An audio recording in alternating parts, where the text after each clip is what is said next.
Di sini ada sistem interkoneksi bus pada mikroprosesor. Di sini terdapat bagian MV, ROM, RAM, output interface. Di sini ada bus alamat, bus data, dan bus kontrol.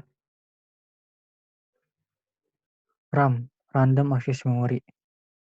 RAM merupakan chip yang menyediakan fungsi penyimpanan data yang bersifat dapat dibaca dan digunakan untuk menyimpan data sementara yang dapat segera diakses oleh prosesor saat diperlukan. Karena bersifat sementara, maka ketika komputer dimatikan, maka data akan juga terhapus. Penyimpanan data dilakukan secara acak dan pengaksesan data oleh prosesor juga dilakukan secara acak.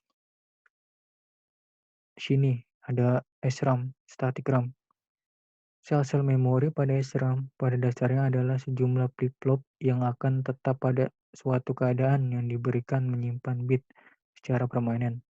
Selama satu daya yang diberikan tidak terputus, setiap sel pada SRAM terdapat sebuah flip-flop yang menyimpan 1 atau 0 selama ada suplai daya. Memori SRAM tersedia dalam teknologi bipolar MOS dan BigMOS.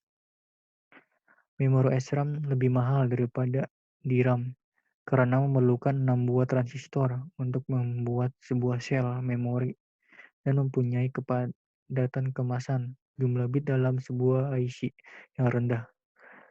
SRAM digunakan pada aplikasi yang membutuhkan memori yang cepat dan kecil seperti memori cache.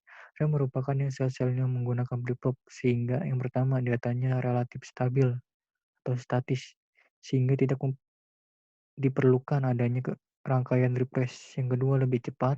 Yang ketiga kepadatan komponen rendah atau kapasitasnya kecil. Yang keempat yaitu adalah mahal. Di sini ada contoh IC statis RAM seri 6116 bisa dilihat.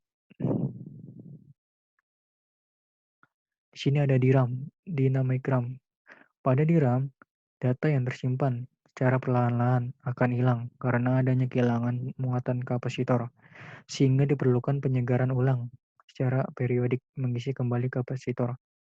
DRAM difabrikasi menggunakan teknologi MOS dengan kapasitas yang besar, kebutuhan daya rendah, dan kecepatan operasi menengah. Memori DRAM mempunyai kepadatan keemasan yang baik dan murah. Karena itu, memori jenis ini digunakan pada memori utama yang sering digunakan pada laptop kalian. Karena struktur sel DRAM lebih sederhana, maka DRAM mempunyai kepadatan 4 kali dari SRAM.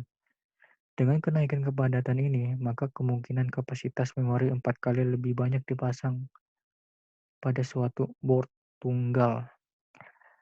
Atau dengan kata lain, hanya memerlukan seperempat ruang pada board untuk jumlah memori yang sama.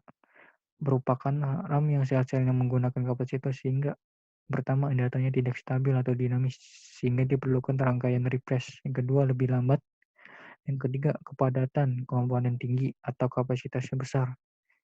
Yang keempat itu ya lebih murah.